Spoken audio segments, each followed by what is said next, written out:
So today's video is going to be a quick history lesson on this particular wash system. That's right, I've got to take it apart. You've seen my other video where I've taken the rollers apart to take care of those.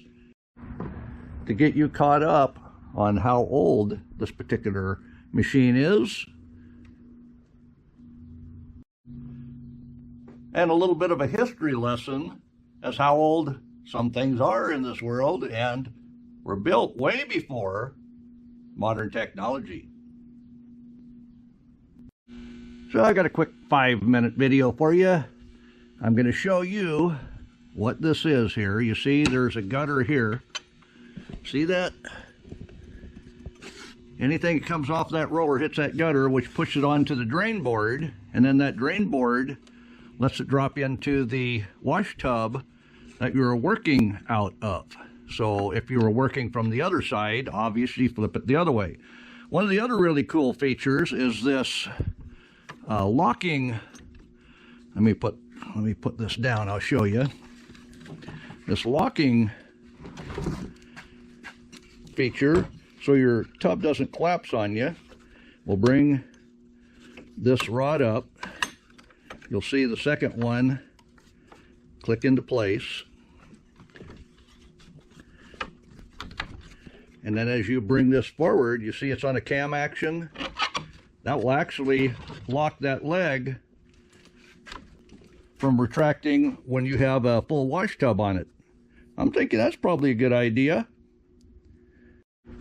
And then on them rollers was this clothing guard to keep the clothes out of the gear. So that actually drops down on the inside. The thing that holds the bearing in place is the actual track that's cut into the wood. So you see that? So that bearing track just rides inside the wood, and then that shield just keeps your clothes out of the gears. I bet that was important.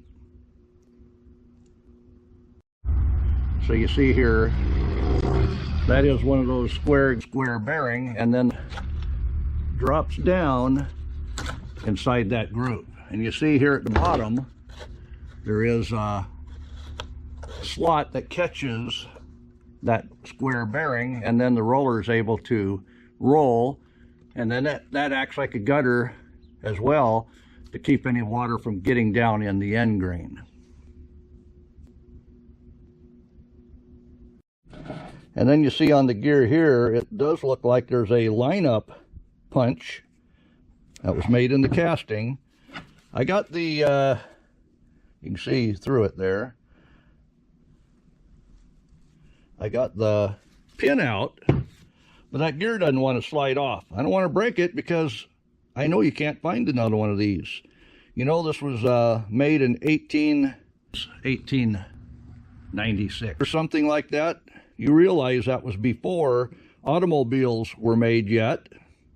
The only means of transportation were bicycles, trains. There were no airplanes yet.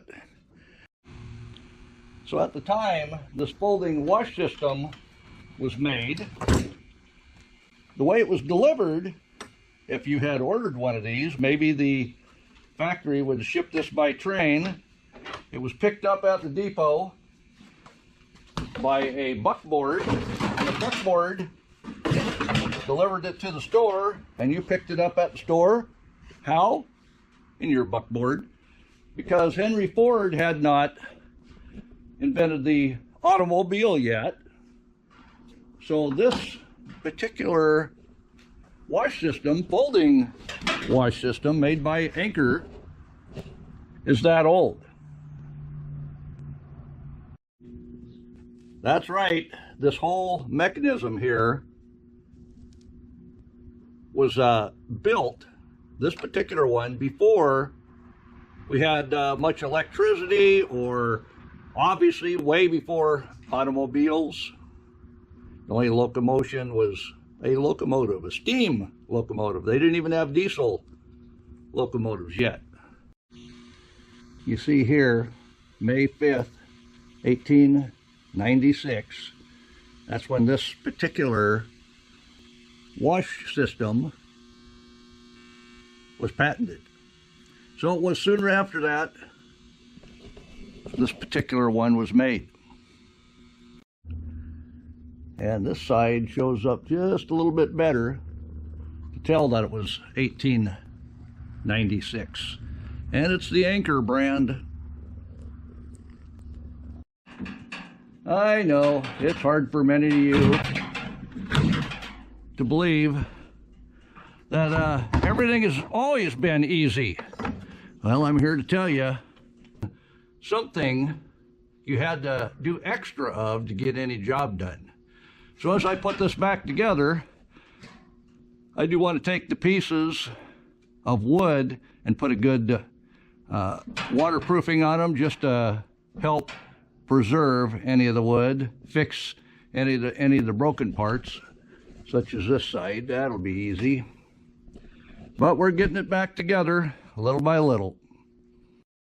Of course, there are the metal spring bits that have to be made yet. And that's that leaf spring that will fit that profile so it'll push down on those ringers. So we got a bit of work to do yet, finding the right size, but we've got a good pattern here on what we need.